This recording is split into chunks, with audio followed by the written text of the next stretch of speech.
Noah, your most popular videos are asking people how they made $1 million. I'm gonna turn it on you.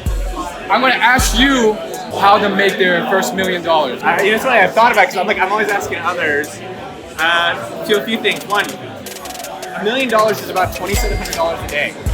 So I think if you have a goal like this much time, this much money, and you know that's only $2,700 a day, it gives it easier to actually make that happen. Number two, go be around someone who's already a millionaire. You can go work for them for free. So I gotta work at Facebook, I gotta work at Mint.com, and I gotta be in an area where there's just a lot of really rich people. And so it made it easier for me to be like, well, they're already doing it, let me copy their playbook, and that's how you get rich. I made my first $1 million in day jobs. Facebook made $65,000, Mint made $100,000. Then I started my own company, made $40,000. And that was over about a 10-year period. And from basically living on floors, living at my mom's house, living in my aunt's basement, and not spending a lot, I basically made my first $1 million around 30. Like liquid, not like fake, like real million by 30, for about 10 years.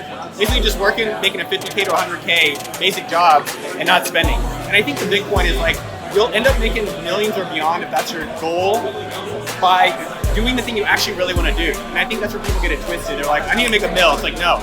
You need to find the thing you really want to do, and ideally you get paid for it. And you can find that. So for me, it was promoting products. So I made millions doing that similar. Because it was like, I like products, software products, I like deals, and I like promoting things. And I can get paid to do this. So I wish that for everyone out there is find the thing that you're not trying to make money on, and that'll end up turning into the way you can make a lot of money if that's your goal.